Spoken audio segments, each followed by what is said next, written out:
Hello and welcome to Happy Times and Places, a positively inclined Doctor Who episode commentary recording in which I, Toby Haydock, watch a Doctor Who story chosen by a friend of mine and then see if I can guess what their favourite things about each instalment might be. Hello Toby, hello everyone. I'm Dr. Tom and I'm an associate professor specialising in popular music. Today I'm recommending The Keeper of Traken. Let's see if Toby and I can agree on what makes the story so important and enjoyable. Well, welcome back to Traken, which is a place that everybody seems to have very much enjoyed hanging about. I hadn't expected this at all. They can surprise you sometimes, these commentaries. I had a glorious time with the Censorites, and you lot did too. And now Keeper of Traken, which I've never disliked, but has always left me feeling slightly underwhelmed. I've been underwhelmed. I've been overwhelmed. I'm never normally in a state of just being whelmed. But anyway, let's say I've been risen to whelmed being whilst I've been watching The Keeper of Traken, and everyone's quite enjoyed joining in. Indeed, I have a special guest has just recorded their commentary for State of Decay, which they'd been promising for some time, but inspired by our time on Traken, that track has now been done. But that means, do I do State of Decay soon, because it's a very special guest, or do I wait, because I can sort of release these when I like, can't I? There's no order. I just try and mix them up a bit, and I have been trying to do a few more new series ones. In fact, I've just watched the Zygon Invasion and the Zygon Inversion just for fun, and not entirely unrelated reasons to some of the things I've said earlier. But and I thoroughly enjoyed that, and I don't think I'd seen that for a while. And now I'm watching the Magician's Apprentice-y one, just because my overwhelming I am being there's a surfeit of whelminess now.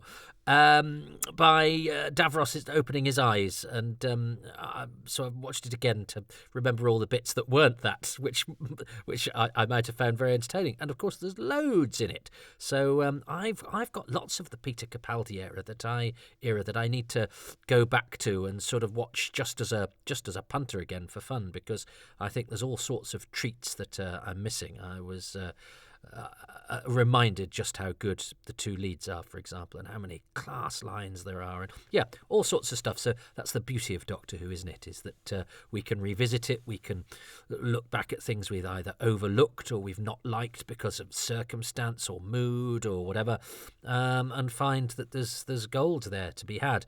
And also because I'm trying to make life and any broadcasting that I do a positive experience. And that's a struggle today, because the reason I've come to Traken is because I have been wrestling with the BBC's new payment system, which you had this system in the old days where you just send in an invoice and they'd pay you. I mean, it took as long as it's just taken me to say that. Now they have a thing called a payment portal, which you have to log into, and it forgets you every time, or it glitches, or when you do log in it freezes, but fortunately, having just got my password and everything sorted after various back and forths with BBC HR, various departments just ignored me, they've now changed it to a BBC Connect, which is different from the portal, so you need a new password, but of course then my username isn't recognised and I don't get the email that I'm supposed to get in order to access my boom, boom, boom. This is all to get paid the pittance that I get for some of the work I do on the DVD and Blu-rays that you all love. So I want to kill the BBC right now, and I shouldn't want to do that because I love the BBC and I approve of it. But I do wish its admin hadn't fallen into an Orwellian dystopian nightmare and was instead sort of took place in a lovely leafy grove where we're just held together by people being nice to each other. But I'm trying to put a brave face on it because I've wasted a morning. I'd love to invoice them for that morning, but how do I do that? I mean, I can't even get paid. for what I have done for them. Oh. Anyway, in fact, that's a lie. I have been paid now, but I just need to cross-reference the payments and let the team at the DVD team know what I've received payment for, so they can tick it off their list. Which again, I mean, it sounds like it should be something that just takes seconds, doesn't it? But of course, this has taken months. So. Anyway, I think that's just called sharing, isn't it? Is this a podcast about Doctor Who? No, it's an angry man.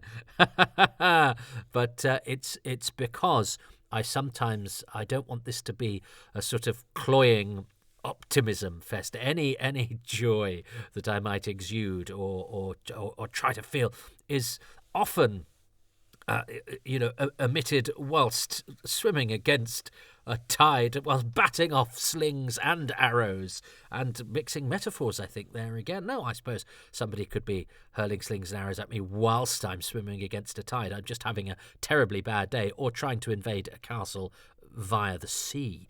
But anyway, let us instead not go to a castle. Let's go to the domain of Traken, where the people on Patreon have had the chance to watch and listen to episode 3 with me banging on during it, obviously on a day when I hadn't been doing admin, so they were spared any insight into the Kafkaesque processes that go into just getting paid. Anyway, Robbie Carnegie says, I remember so vividly the excitement of the master reveal. Ooh, that's going to happen this week, Robbie. In a way, the memory of that is what always made me think positively of this story. It's certainly one of the biggest memories I have of this story, although I have a number. Particularly enjoyed the relaxed performance of Roland Oliver. It's that man again. We're loving Proctor Neiman. And his costume, lovely waistcoat. Oh, I like a waistcoat. I wear a waistcoat very often. It's not really for fashion as so much as to sort of cover. I tend to stick out in one area in particular. It's quiet at the back. So it just helps contain my tummy a little bit. The costumes generally are really nice here. Just a pity that the lead cast are stuck in some of them for years to come. Yes. Although that said, careful what you wish for, because I have found the Doctor getting changed every week in the latest episodes kind of dilutes the impact of the Doctor. Of course it's more realistic, but I kind of prefer the Doctor to have the same basic silhouette. So yes, I think we're just never happy, are we? I'm sure when the BBC start paying me by brain microchip, I'll be going, oh, wasn't it? It was much better in the days of the payment portal. I just love the way it locked you out every time you tried to use it. Jason Thompson says, I love the cliffhanger to this episode. This is episode 3. One I rated 10 out of 10 on my cliffhangers thread on Twitter, itself inspired by your Indefinable Magic podcast on the subject. If viewers didn't recognise the Master, it had been a little over 4 years since he was last seen, and he never even got a mention since, then the TARDIS sound as Melka disappears and reappears might give it away. Cassia's fate is really quite horrific. I agree that Tom is actually damn good in Season 18. I think people are so used to his absurd excesses in previous seasons, they forgot he's actually a damn good actor. His old Doctor in the Leisure Hive, his fury at the Deciders in Full Circle, his double duty as the Doctor and Meglos. Even the end of episode 3 of Logopolis, when he unleashes a blistering tirade against his companions for getting themselves involved, but follows this up with a lovely little reassuring "Go on, battle stations" to Adric as he goes into the TARDIS, show he is still firing on all cylinders. That's a very good summary of Summer Baker's strengths in Season 18, Jason, thank you. And bad luck on just missing out on the point. I must admit, I had a bit of a laugh when Dr. Tom chose one of the things you'd so nearly gone for with his favourite. Nyssa is great. Yeah, it seems to be my role in life is to just miss out, Jason. Matt Metabilis III. God, I'm self-involved, aren't I? It's all about me and how unlucky I am. Matt the Metabilis III. The 9-year-old me was mourning the loss of Romana and K9 during this story, and I knew we were going to lose Tom soon. It bridges the gap between these events, and although I should have been miserable, I loved the Keeper of Traken. It still fits nicely, carrying the season's strand of melancholy, decay, and changes yet to come. This season had its silliness, the Master's attempted execution by Thames turds, well, that's one way of putting it, Matt, and Adric the mathematical genius questioning if the TARDIS has 43 dimensions because he'd taken that many measurements with his tape measure. But it also delivered. A castle revealed as an ancient spaceship, a pocket parallel universe mysteriously intersecting our own, an infinitely recursive TARDIS folding in on itself, and a massive parallel supercomputer using humans as logic cells. Pretty cool, even if maths isn't your thing. Well, maths isn't my thing, but then again, nor is being cool, Matt. So, sorry if there's a little bit of interference there. My computer is also in dock today, so I'm balancing sort of temporary machines and phones and things, but let's see how we do. It's all about temporary lash-ups saving the day, isn't it, Doctor Who? That's actually that's one I should use for too much information. I always try and do a different description of what Doctor Who is a show about. Doctor Who is a show about temporary lash-ups saving the day.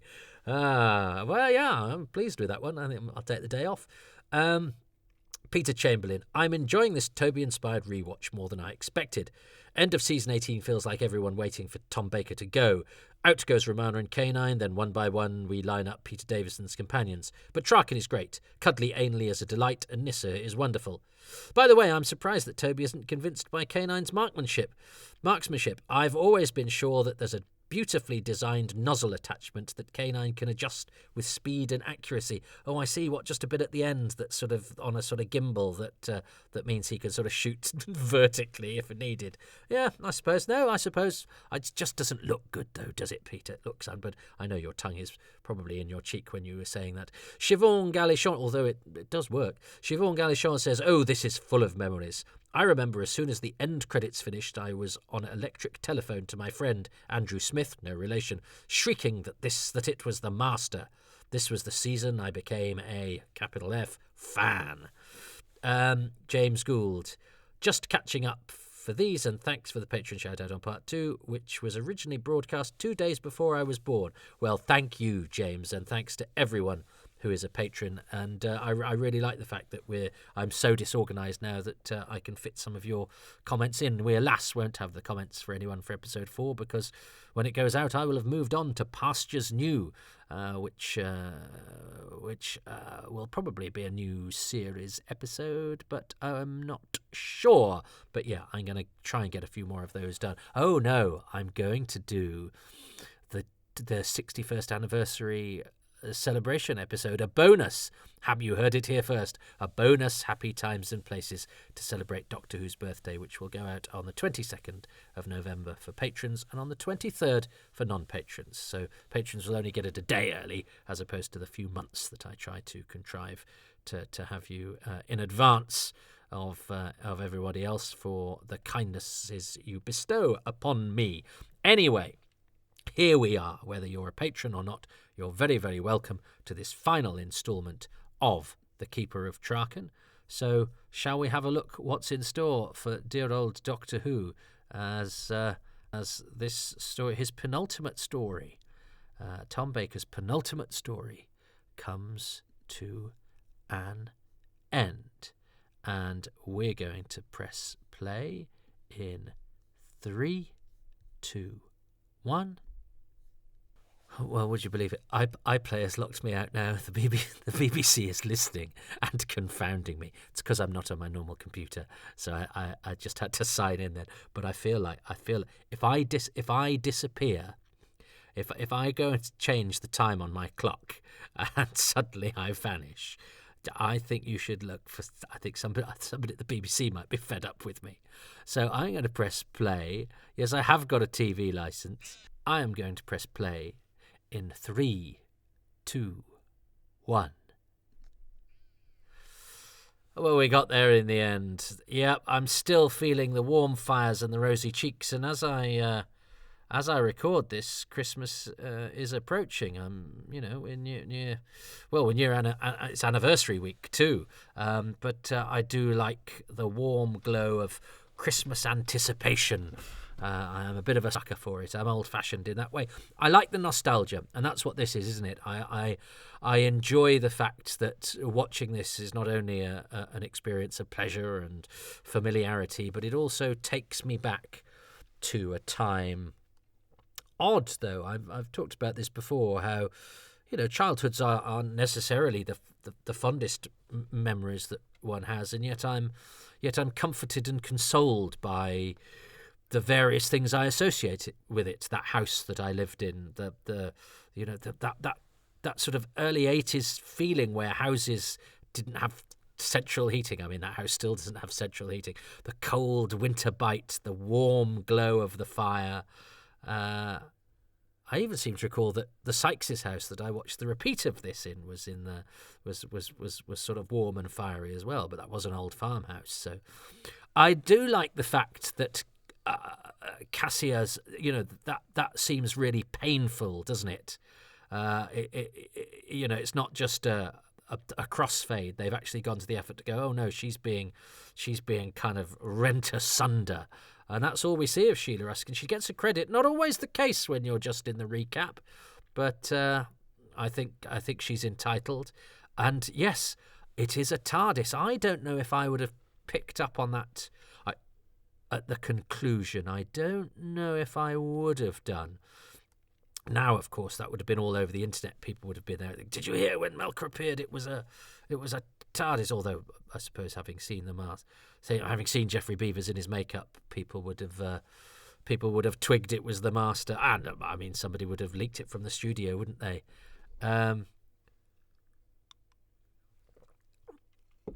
Summon Proctor Neiman. Yes, Luvic is a bit hapless, isn't he?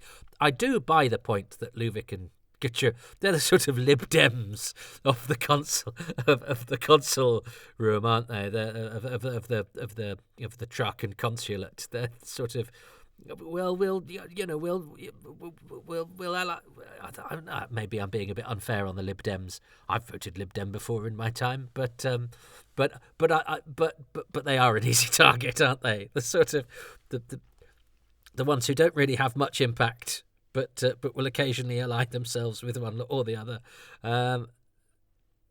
I think something I haven't talked about is Tom Baker and Anthony Ainley. I think as Tremas and the Doctor have a very nice rapport. Tom Baker can do that sometimes, where he sort of takes an actor into his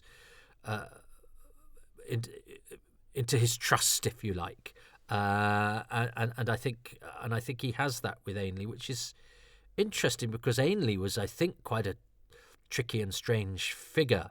But who knows if he was on this particular production? I wonder. Sometimes television shows can make monsters, can't they? And maybe he, on his first show, he was not sure. Although I heard lots of different things about Ainley. Some people who say he was an absolute joy and lots of fun, and some people say he was a bit odd. Well, I think even the ones that liked him say he was a bit odd, but odd can be good and odd can be bad. Sometimes odd people, especially on the studio floor, can be a bit of a pain. But he's an enigma. I haven't really got an angle on Ainley, and some people I've interviewed haven't really got an angle on Ainley. But I kind of like that because it means a bit like when we were watching The Ambassadors of Death, where one of the things Mark Wright scored about it was the fact that it was slightly beyond us. It was slightly, oblique, if you like.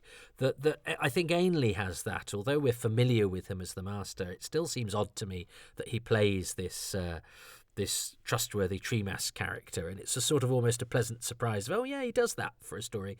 But also, I still don't quite have a feel for Ainley the man, so therefore I've only got to go on what's on the screen, which means there is a level of sort of mystery that I rather like.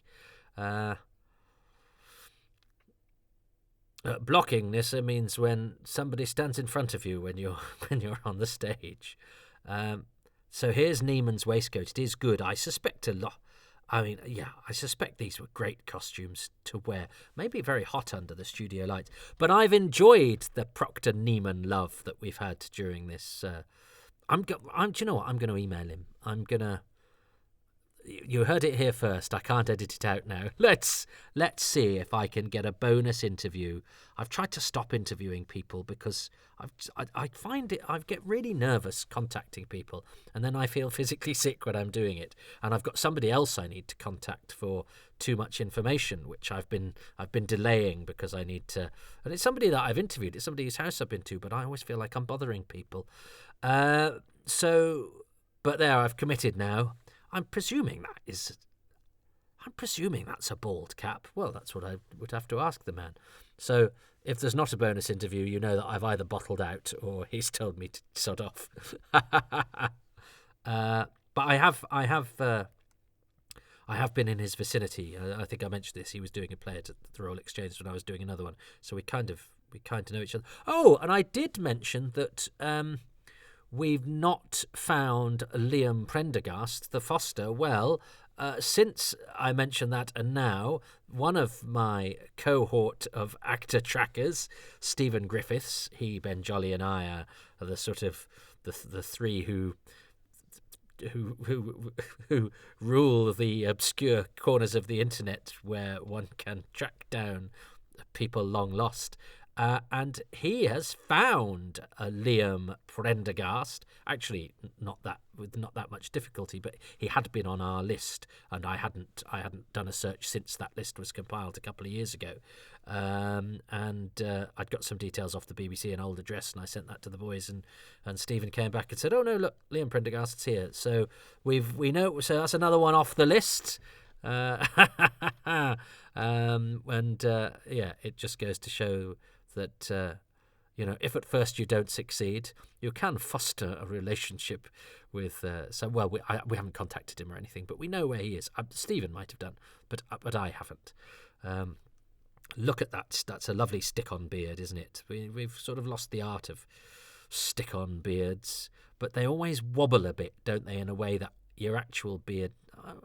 If that was a real beard, I suspect it wouldn't wobble quite so much. No, that's not a bald cap. Or is it? I don't know. Whatever it is, it's very good. When I've been in the presence of Roland, he had less hair on top than that. Look, let's not get bogged down. But whatever it is, that's definitely a stick-on moustache. Oh, and look at what they've done to his eyebrows. He's got Dennis Healey eyebrows. They've really paid some attention to the keep the facial hair on Traken. I like that very much. Never mind the keeper of Traken, who is the hairdresser of Traken. Now, this is what I remember a lot about season 18, is lots of words like recursive, a recursive integrator. And I feel fine about that sort of science. I think if you just do it with a level of conviction, it's fine. And as I say, I prefer that to if it had been, the portal of ISIS, the invocation of ISIS that needed, hair of bat and eye of newt or whatever. I need it to be buttons and numbers. The source manipulator. He gets cross with him here, doesn't he? Yeah, it's really good. Because I think Tremas is a great character, actually, and again he gets lost in the light of the Master, or the darkness of the Master. And I like the way Tom pulls the face as well. Yeah, he's great, Ainley. They do have the eyes thing, don't they? Everyone seems to they haven't quite talked about why it is that the eyes are the target of any of Melka's malfeasance rays, but they are. I like this, but I remember thinking this was very clever as a kid. And again, I like the kind of easy bond these two men have, and that sort of level of understanding. But I remember it's one of those great moments as a kid when you're watching it. You go, oh, the Doctor's saying because he's shown it to him, that means that he can destroy it now because the Doctor's remembered it. And this is always fun. And this is quite an 80s thing as well. Maybe it's just this and the Five Doctors, but burning scrolls and things, they all seem to be part of the furniture. You go, oh, well done, Roland Oliver, there for... I might now praising his performance, so that he'll say, yeah, I mean, we have been praising his performance all through, but it's like, well, if I praise him here, he might say yes when I email him later, even though he won't have heard it. I don't like this bit because it's not brilliantly staged, but also you'd have to really whack people's heads really hard together in order to knock them unconscious, which means that's a severe bit of damage. And actually, banging your head is quite hard. Banging your head on somebody else's head is really horrible. Banging three heads together, but it's because it's one of those sort of short, I prefer a cleaner sort of, I'd rather have a karate chop to the back of the neck than that slightly messy and slightly grim, three heads thing. But, it's just a way of going. It's like a lot of those things in the 80s where something that was a sort of seen as a child-friendly injury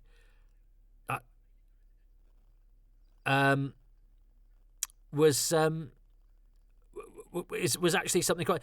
knives were seen as less violent than guns, so people got knifed all over the place in Doctor Who and other programmes, because I suppose guns you would see sort of exploding bullets if done properly, where a knife you could just embed in somebody, and that, so it was a sort of slightly cleaner death. So knives were much more acceptable, and in the same way that knocking people out was fine. That's a fine bit of Doctor Who business that you have to do, is not quite get to a closed door and then sort of look around and bang it in frustration. It's the sort of thing that you have to do when you can't cut away as quickly as we cut away now, or it's the sort of thing that we would be covered a little bit better now. But they did that fine. But also knocking people out, which is why a stun weapon, which is why the ion bonder is so cool, because it's a clean way of knocking people out. Because actually, to get knocked out, I don't know if any of you have ever been knocked out, but, in drama, it's something, certainly dramas of this kind, it's something that people recover from quite well. If you're knocked unconscious, you're concussed. You have to go to hospital to check that there's no damage. But in sort of drama like this, it's a shorthand for temporary incapacitation, after which you're absolutely fine. Whereas, major head trauma is not something you particularly want to undergo. So, Nyssa there, Micro. Oh, yes, the rings in the thing. I quite like that. I think that's quite fun. It's all been thought about rather nicely. Oh, but yes, and it all... So it all... Oh, I love an exploding console. Again, this is something that reminds me very much of my childhood, is exploding consoles. Oh, it's the wind again. I did like the wind last time. Oh, and these two sort of chatting away on the floor, I seem to recall as being rather fun. Again, there's a nice bond between the Doctor and Tremas. 337, yeah. So this is where Doctor Who does its sort of maths, isn't it? Where for all the highfalutin talk, essentially the Doctor's going to save the day here by punching three numbers into a keyboard. But it's hard won, and I think that that wind is excellent. But and now having the Doctor in the thrall, and being, he's not struggling against it in a way that I think Tom Baker in some moods might have done. You know how he sort of struggles against Sutekh, and it's really kind of like, oh, I'm really struggling with this. It's a bit like when he gets taken over from Meglos. It's like, I think he would say he was sort of underplaying it, but I sometimes fear he's just going, yeah, I'm going to do this. I think he's daring the director to say, can you put something a bit more into it? Because yes, I can see he's sort of expressionless, but and maybe it's because, unlike Anthony Ainley, I've got a bit more of an insight into Tom Baker's character. is that he goes, well, I'll just do blank, and I'll just sit down, I'll just kneel down here. Tremas had a bit of agency there because he thought he was coming to talk to Melker, but actually the reason he was doing it was so that he could stick his ring in and key the number. And now you see he's really fighting against it. So here comes Neiman, who has. I mean, he only failed Melker because the doctor smashed his head against two other people's heads. But this is grim. I mean, this is grim. This is really, really good. I mean, Neiman as a character needs to get his just desserts. He's been conniving and self-serving, and we've not liked him from the beginning, but we've quite enjoyed not liking him. And I think Roland Oliver is excellent, and he doesn't give it too much. And I think these stories benefit from these sorts of characters really well. And of course, they serve a useful purpose. If you need a bit of drama, that somebody needs to be killed, and this is it's an odd. Well done. And he dies very well, and he falls into the chair, and the laser beam is nicely keyed. It doesn't have to come out at a silly angle.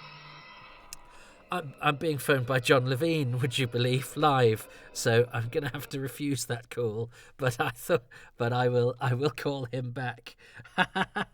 But there's an insight into my life. I mean, Tom Baker there looks. Yes, he looks a bit sort of. Yes, maybe I was a bit unfair on him because he's not allowed to do much in this scene, so he's gone for completely impassive, and it is a bit alarming seeing the Doctor like that. So maybe I'll give him a break. But that scene where Tremas shoots Neiman and then goes to shoot himself is, I mean, somebody being forced to kill themselves is horrific. That's worse than. That's worse. And the season 18 theme is, of course, my voicemail ringtone. So John has left a message. Sorry, I'm going to keep all of that in. Well, I have to because it's live. Who would have thought that one day the younger me watching this would, for whom all of these people were so unreachable, and magical. I mean, really, in that cold winter house in the middle of nowhere, this was my magic ball. And this is quite a sort of fairy tale-like story, isn't it? And there's bits of that to a lot of season 18, aside from the maths. There is a lyrical quality to a lot of it, particularly this one, but also aspects of Warrior's Gate and State of Decay have that kind of sort of children's literature-y stuff about it, with banqueting halls and all this costuming and the design. It was a wardrobe door to some Never Never Land. I know that's a complete mix of references. My God, I'm addled. But who'd have thought that one day I'd be watching it? Some people would be listening to what I'm banging on about, and during it, I'd be contemplating emailing a guy in it that I've met, whilst Sergeant Benton phones me up. There we go. The Master. Here we are. I don't know if his teeth are painted onto his lips. I don't know if that's not just cracked white lips. I've had. I used to get chapped lips. Did you use chapped lips and chilblains? They're very 1980s. And I used to get sort of, not sleep dust, but a sort of thing all along my eyelashes that was like sort of dry skin. It was like, and I used to pick at it, and it was horrible. And I thought I was stuck with that for life. Poor old Roland Oliver's still dead in the corner there, bless him. And he's not breathing. He's doing very well. But yeah, chapped lips and athlete's foot and all those things. Do you just grow out of those, or did we just manage to get rid of them in the 80s? Because I used to get all of that stuff. I used to have a terrible ingrowing toenail as well. So just various bits. Oh, and what are those things called that stick out the side of your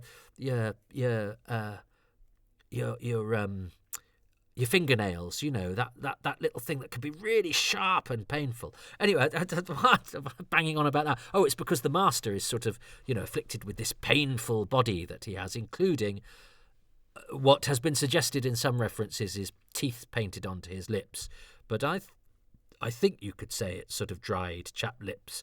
And I now like to think of him having terrible cuticles. Are they called cuticles on his fingernails? Dreadful athlete's foot. Oh, an ingrowing toenail that's sort of soft and got stripy bits on it.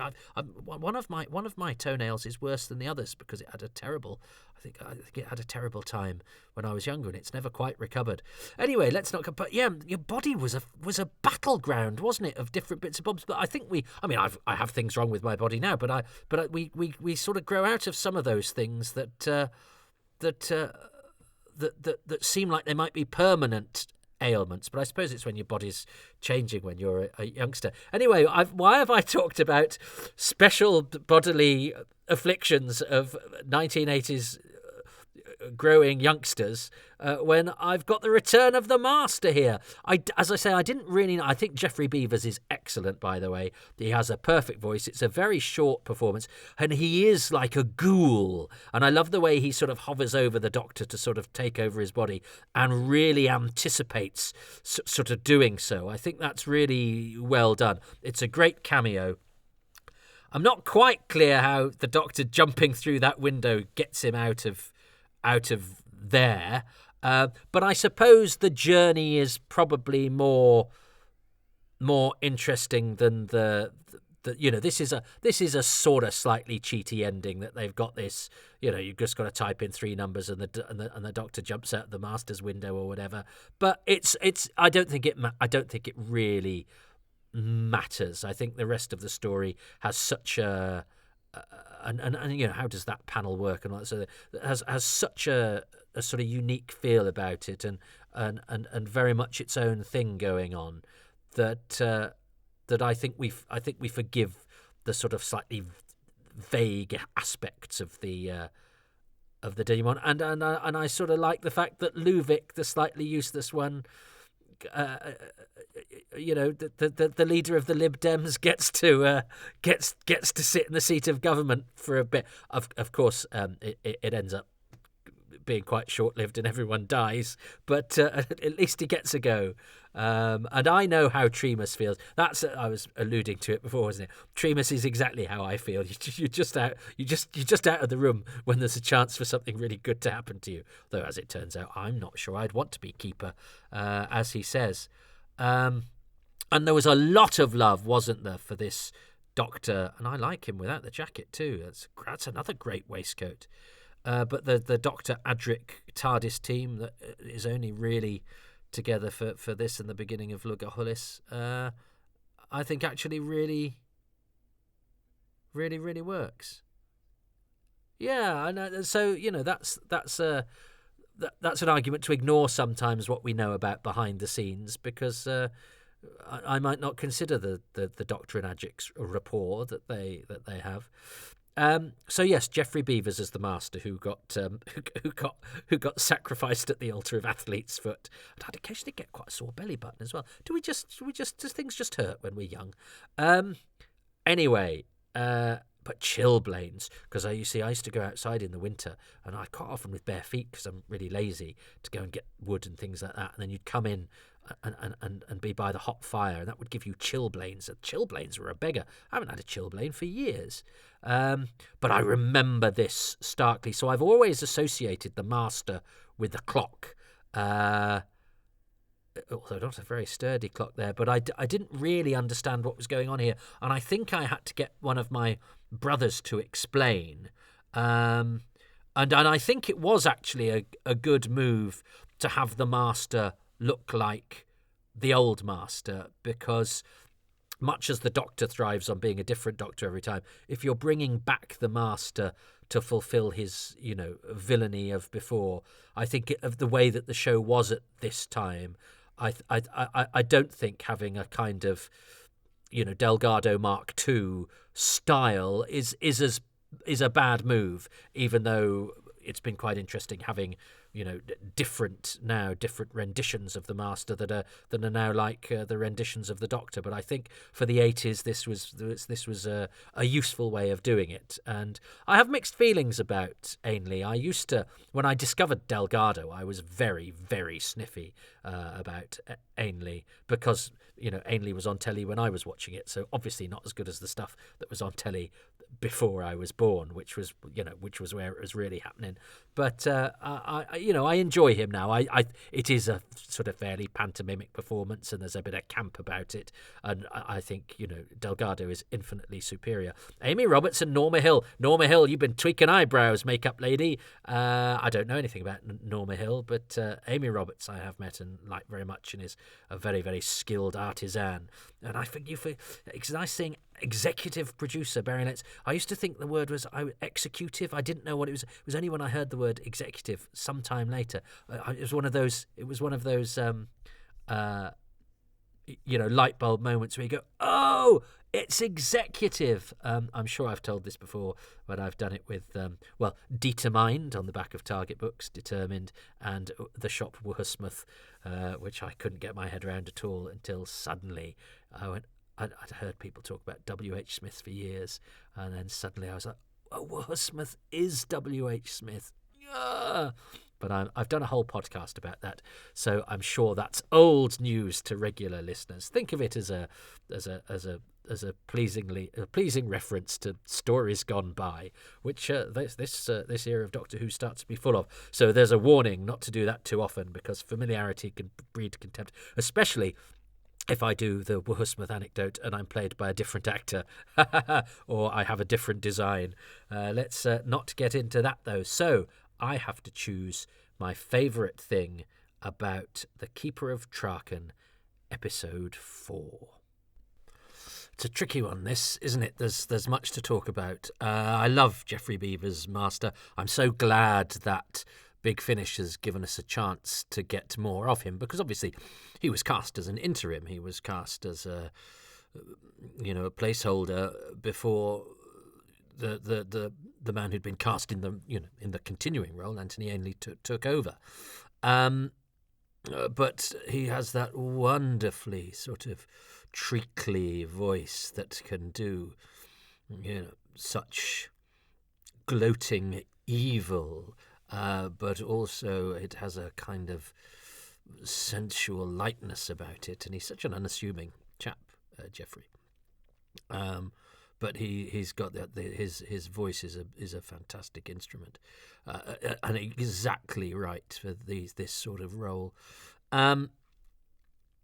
So it's only sort of in latter years that I've sort of considered his Master anything other than a kind of stopgap between, because he's not even credited as the Master. He's Melkur, really. As far as the production is concerned, Melkur is, yes, temporary housing for the Master before the decaying Master gives way to the Master proper, in inverted commas. But as a performance in its own right, it's you can hear him sort of luring Cassia into his web. And he's got quite a spidery voice as well, hasn't he? And it's a great visual. I do slightly miss the boiled egg eyes of the deadly assassin, which look so wonderful in photographs in particular, I have to say. But the more mobile mouth that the Beavers version has is better in that sense than the Pratt, which is just a bit too. There's that picture of the Pratt Master from the Deadly Assassin where he looks like the undead, and it's incredible.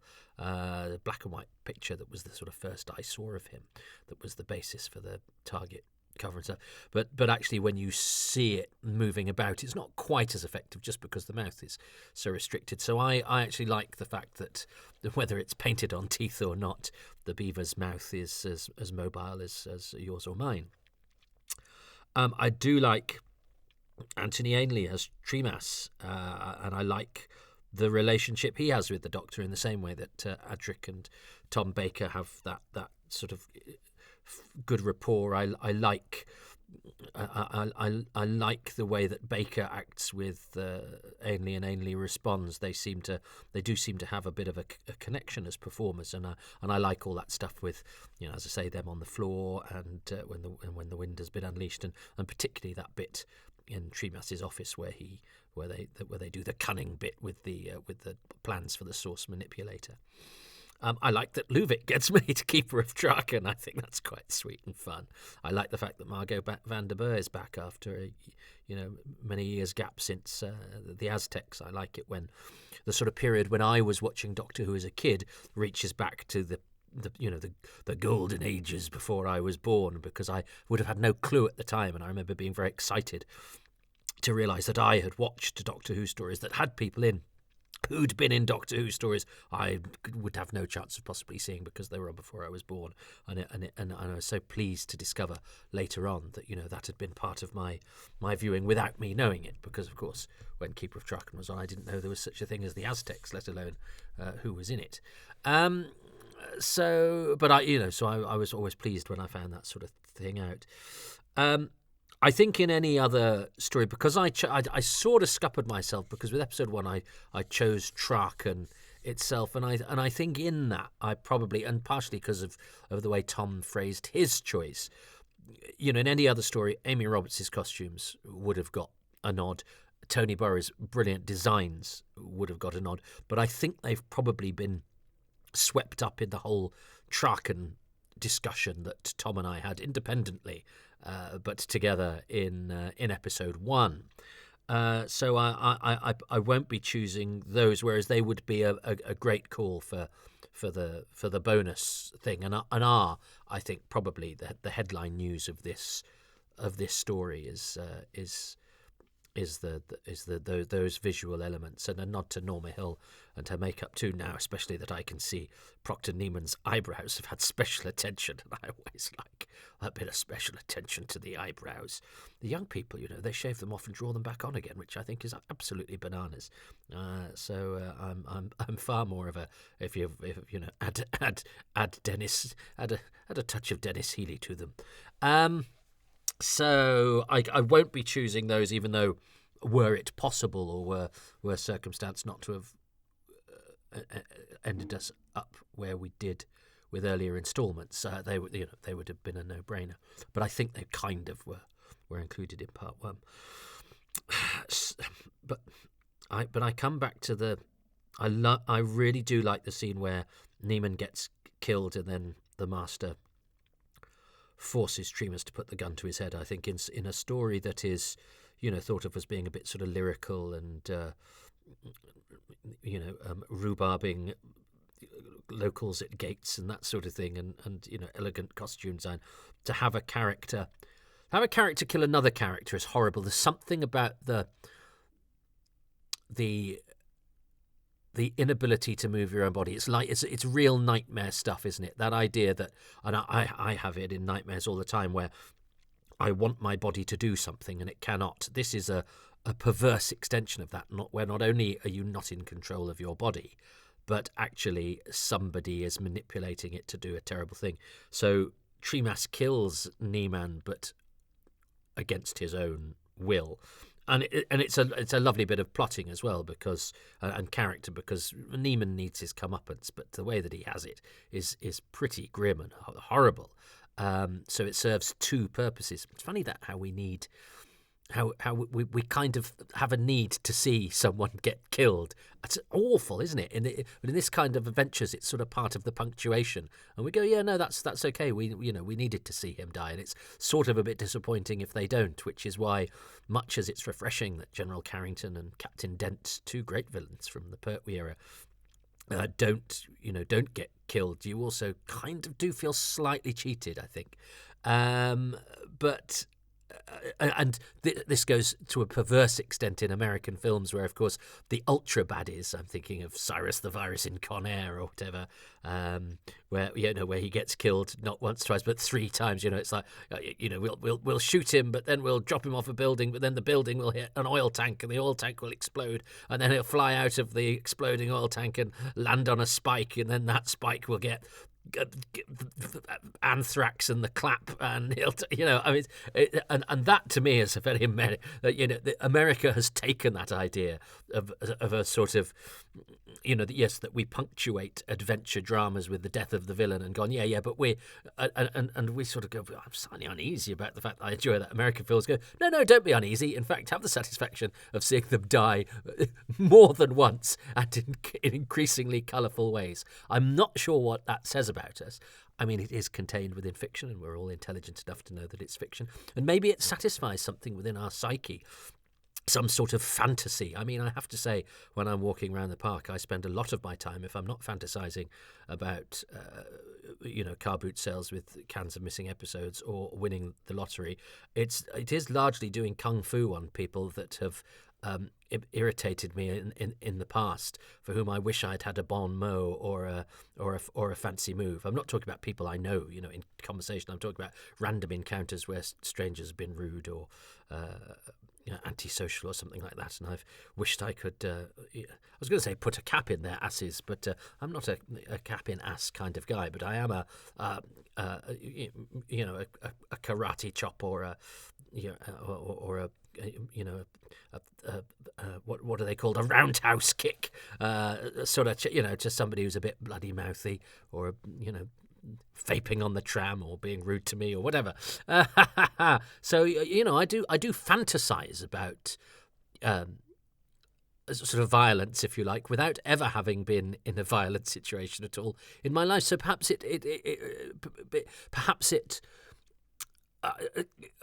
fantasy and storytelling and adventure, do something in order to exercise that muscle within us that maybe we have an animalistic desire to take part in all of that sort of stuff. And one of the way we work those things out of our system is to have them in fantasy, so that actually, instead of encouraging violence or desensitizing us to violence, it can sort of it can satisfy our craving for it. Not that I crave violence, but I do. As I say, I would like to dispense justice. But there is something. But I'm talking about, as I say, that in drama, seeing those things play out, there is an element where we go, well, that's the right way. So even though I'm not a capital punishment sort of chap, it seems right that Neiman is killed.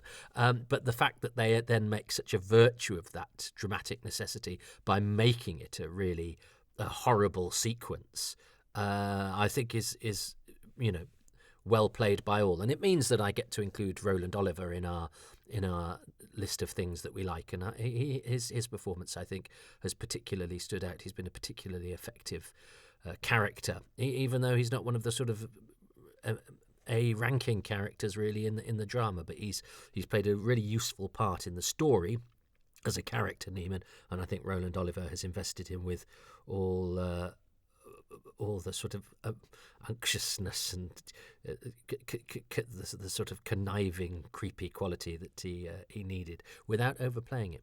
And to top that off, then Tremas has to put the gun to his head, which he does without question. And because the master still needs him, he have that nifty little effect where I assume it's on the end of a fishing wire, and it kind of and it pulls it out. But that bit where Tremas, with powerlessly, blankly points the gun to his own head, I think is again, it's another one of those sort of nightmarish things. It's bad if the master kills someone. It's even worse if the master makes somebody kill themselves and indeed kill somebody else. So it's a useful scene for the master as well, because it's saying this isn't just any old villain. This is a villain that will make the Doctor sit by helplessly whilst a man is killed and then a friend of his potentially kills himself. Yes, I'm talking that scene up. I think I have to choose that scene for episode 4. So then I think it's going to have to be a battle, because I think Tom has also kind of chosen Ainley as Tremas as well. He's sort of covered him in some of his contributions hitherto. So I think it's a battle now between me giving a nod to Geoffrey Beevers as the master, because I think he does as good a job as possible, as important a job as possible within the confines of the story. And but also, if you take those small number of scenes that he has I think it's a great costume. I think he capitalizes upon the fact that the master is this sort of ghoulish cadaver, and he has that wonderful voice, which is very useful when he's just a sort of a presence off camera, and Melker is largely the statue guy, and the fact that what amounts to a sort of 2-scene cameo really has lasted and become a legitimate incarnation of the master that's lived on in audio, and I think he's absolutely superb in those. And that master, when they did Davros Omega and the master for Big Finish, that was a really strong set of releases. I remember feeling Big Finish was on a real high. At that point, I was just getting into listening to them, and I remember those ones being really special.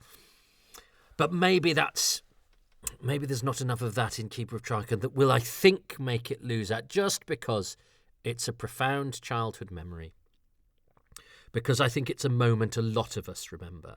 Even though I didn't really get who the master was or what that was all about and had to have that explained to me because I wasn't old enough.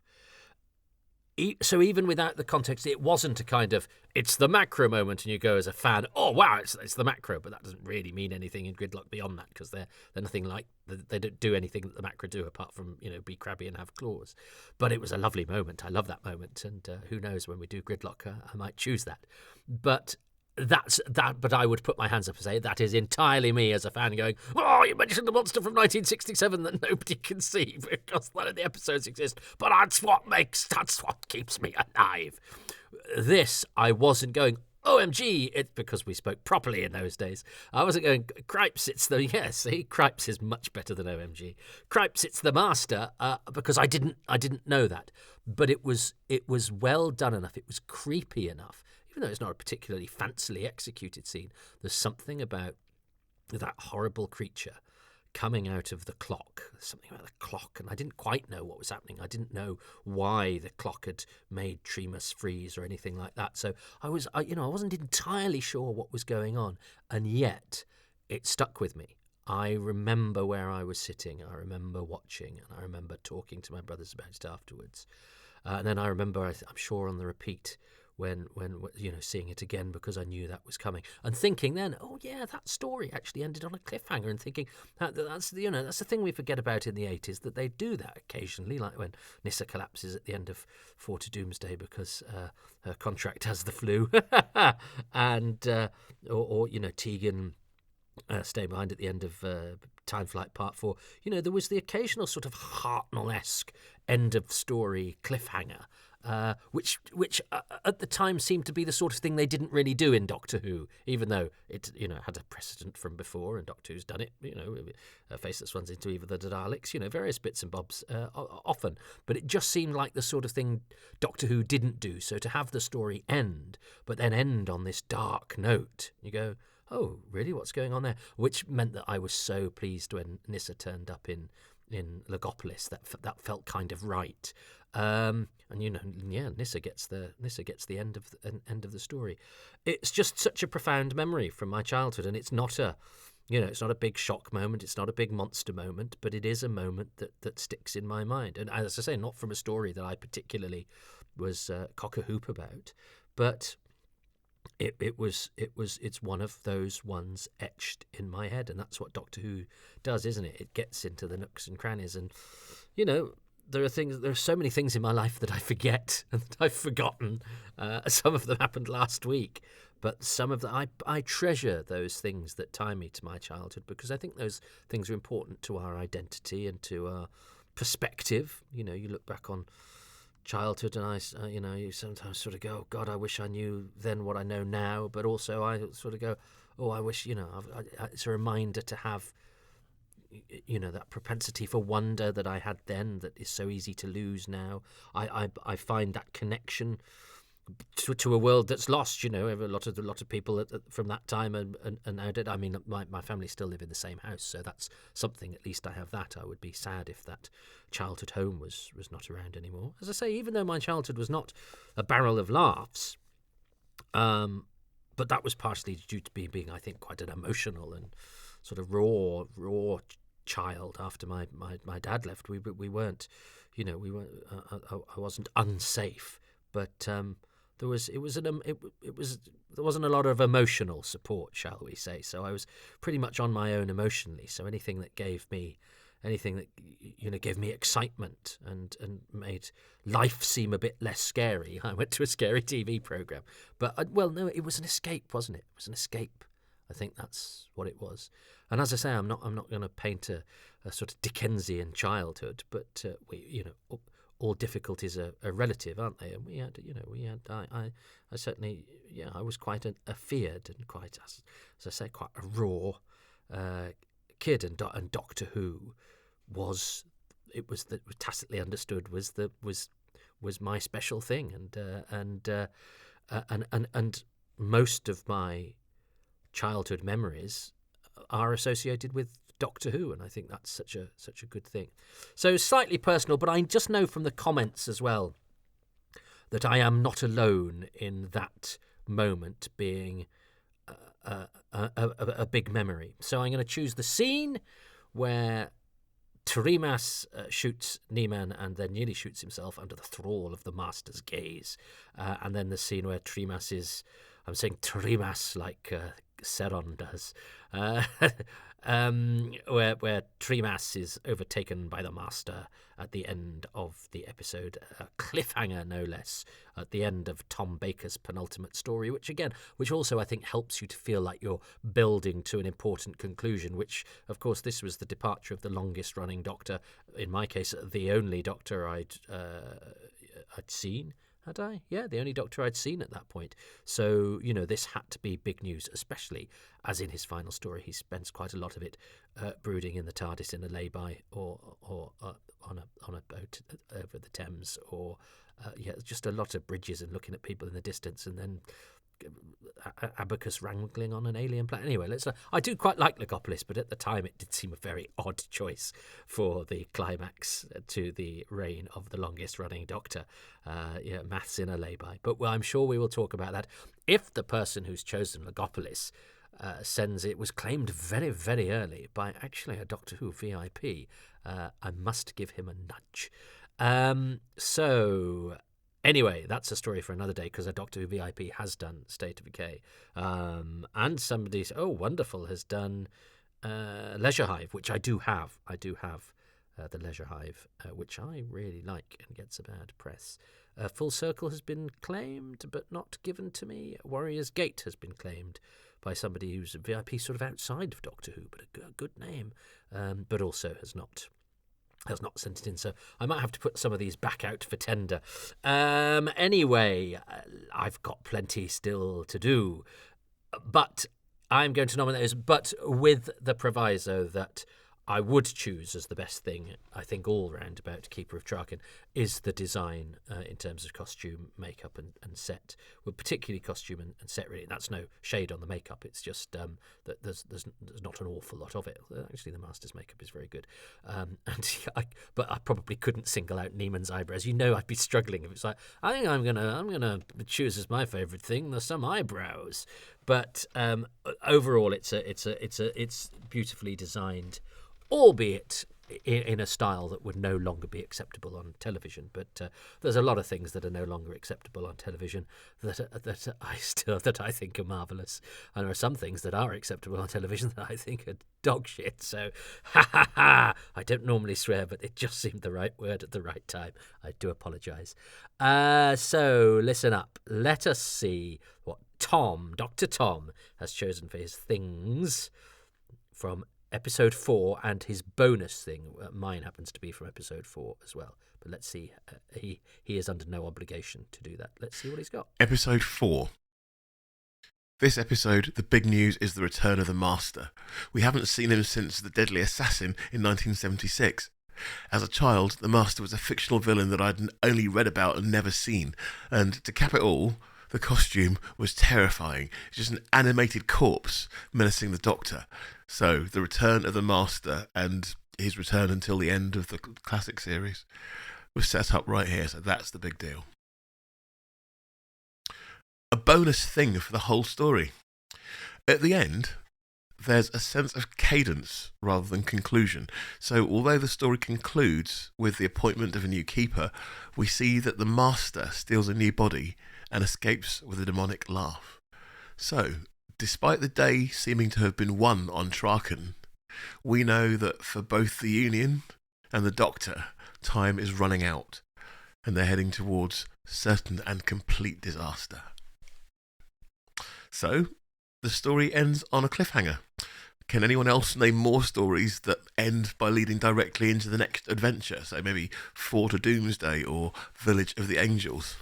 Well, I should have known he would choose the Master. And yes, I don't think I do. I mean, I complimented the makeup, but the costume is very good. I think that whole look for the Master is very, very effective. Although, of course, it must have been a shock to people for whom the Master was a suave, bearded villain. I think I talked about this with Deadly Assassin, to have him as this sort of vengeful ghoul, this corpse, this decaying phantom, especially if you'd and known of the circumstances of Roger Delgado not playing the role anymore, that he was dead, to have the sort of undead in the role. I think it's a potentially distasteful call, and I suspect if you'd taken a character today, say if Russell T Davies had resurrected a Doctor Who character that had only ever been suave and fun villain and blah, blah, blah, and made and recast and also made it this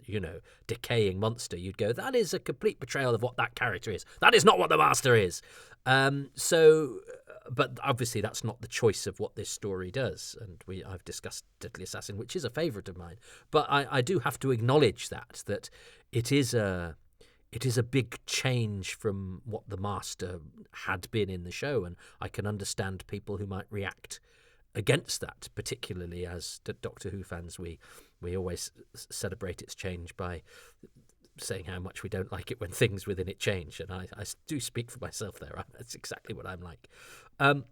So in a way, this story serves to do what probably the Doctor Who fan, including myself, instinct would be to do, which is to say, no, if you're going to bring the Master back, make him like the Master I remember.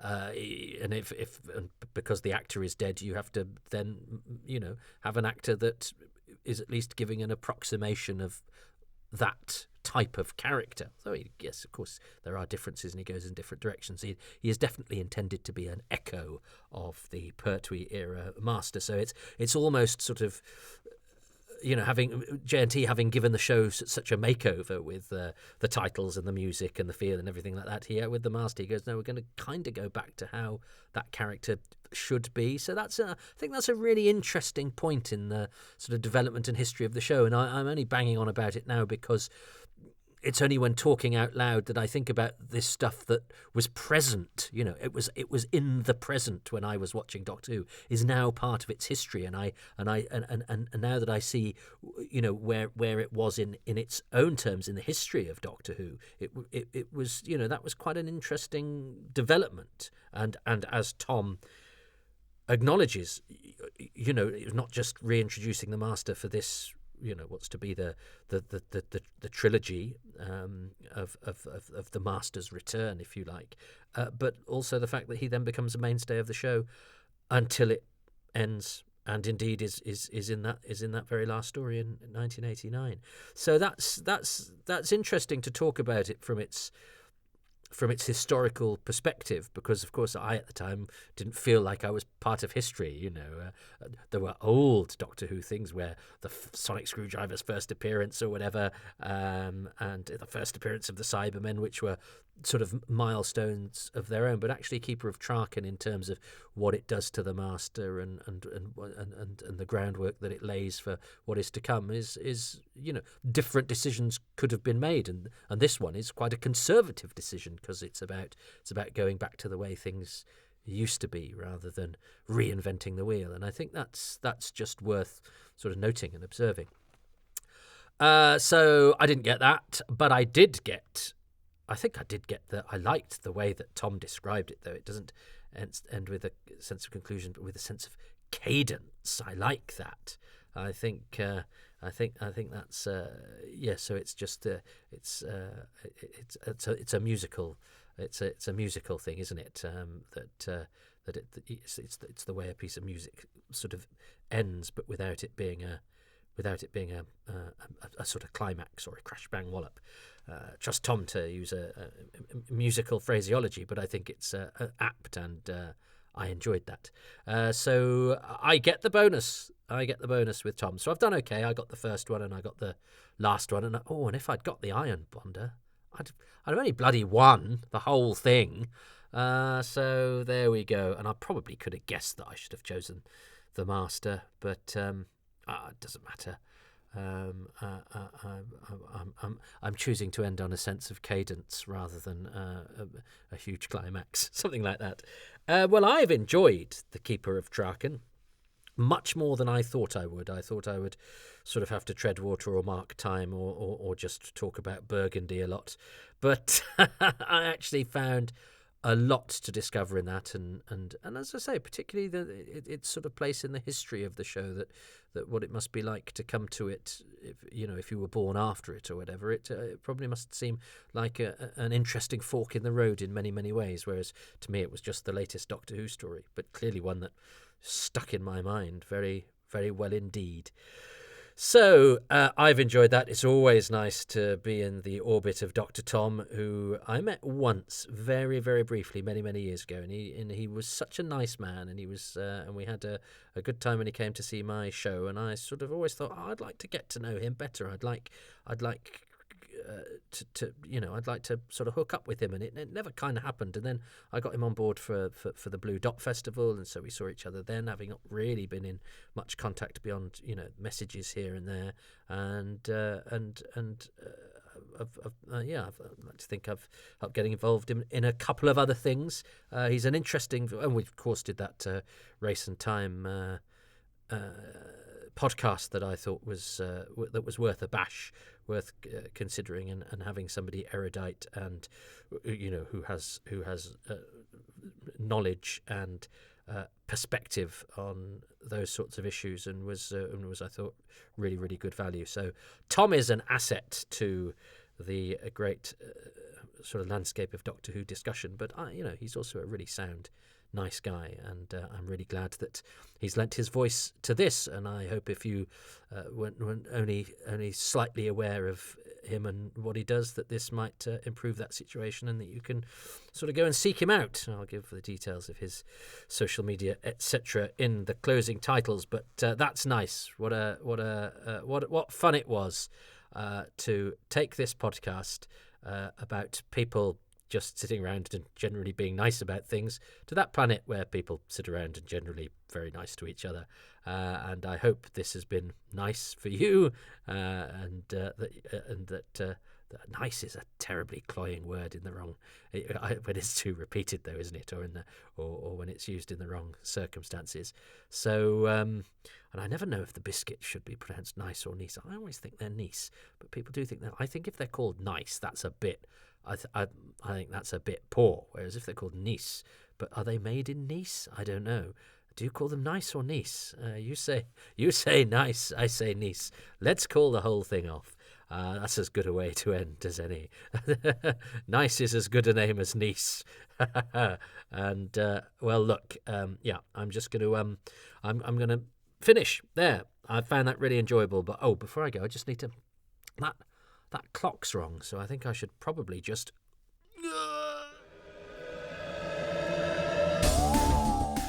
Well, thanks very much for listening to Happy Times and Places, which is presented by me, Toby Haydoke, and my special guest, Dr. Tom, who can be found on Twitter at Tom Atter or at Dr. T Atter.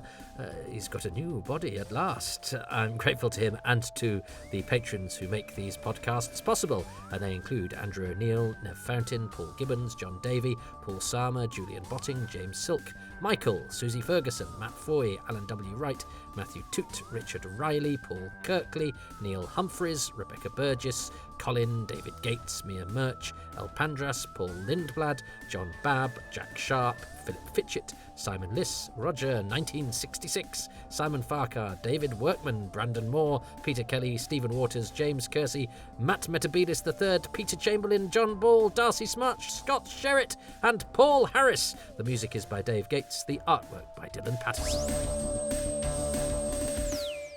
right, thanks, Toby. That was really good fun. Thank you. Thanks for having me, and it'd be good to do this again. Take it easy. Bye-bye. If you too would like to become a member, you can go to patreon.com/Toby Haydock, where for as little as £3 a month you get advance releases, bonus material. You'll soon, hopefully by the end of next month, be about 6 months ahead for the Happy Times and Places, and a couple of episodes each with Indefinable Magic and Too Much Information. Plus, you get your own exclusive release called Far Too Much Information, every now and again, and you get monthly AMAs, sometimes 2 or 3 of those, looks behind the scenes at my DVD and Blu-ray work, and various other bits and bobs, including comedy and dog pictures. You could become a free member as well. I haven't quite worked out what to do with that, because I feel that if I'm having a page, most of the stuff should be for the people who are kind enough to throw a few coppers into my hat. But I'm working out what to do with the free members. Are you a free member? What would you like? And I don't mean everything for free, but I appreciate the interest. So it's worth striking a balance, isn't it, and working out what to do there. And if you don't want a monthly commitment or to hang around pages of that kind, you can go to kofi.com/Toby Haydock and buy me a pretend coffee every now and again if you like what I have done. But what costs you nothing, and there's no commitment at all, is if you can like and subscribe to whichever outlet you get these podcasts from.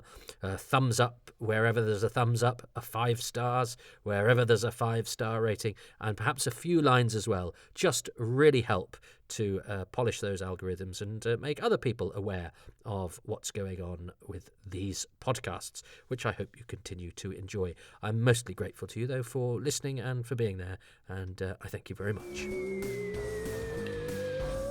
Now, I'm on all the social media. I am on Facebook. I have a page. Don't try to befriend me on my personal page, because I'm in the process of binning that, apart from doing actually people I do really know. But I do have a page which I still control. It's just I don't have to limit the amount of people I have on it, and I can put pictures of my family Christmas on my personal one, and guide everybody to where I might be doing something that you might find interesting on the professional one. And I think it's wise in this day and age to have that kind of delineation and demarcation. Instagram at Toby.Haydock. That's all work, really. Stuff about my comedy and the various adventures I have on the Doctor Who range. I'm on Twitter, I know, but I'm also, as of this week, as I'm recording this, I have been lured onto Blue Sky. I'm the only person on it called Toby Haydock. You'll know it's me. So go there if you're Blue Sky inclined. That doesn't mean I've left Twitter, though. I don't know what to do. I'm very needy, and I've acquired a lot of people on Twitter, and it makes me very sad to throw all that away. But so let's see how we go. But at the moment, I've just added another one to the list of things that wastes my time.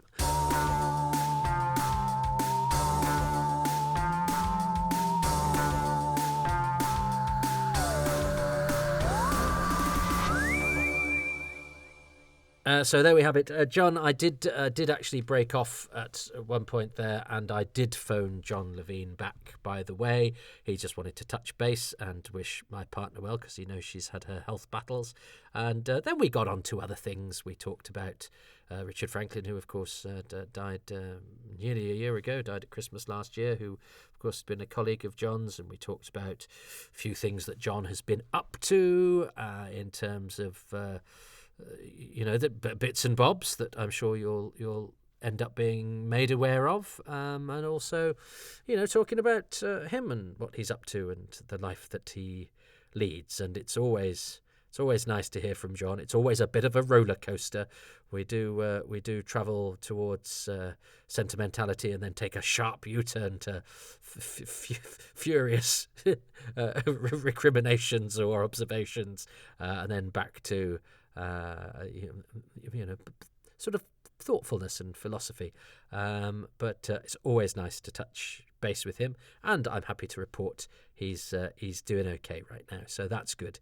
Good for John, who is I think, and I would say this to him, and by all means, I don't mind.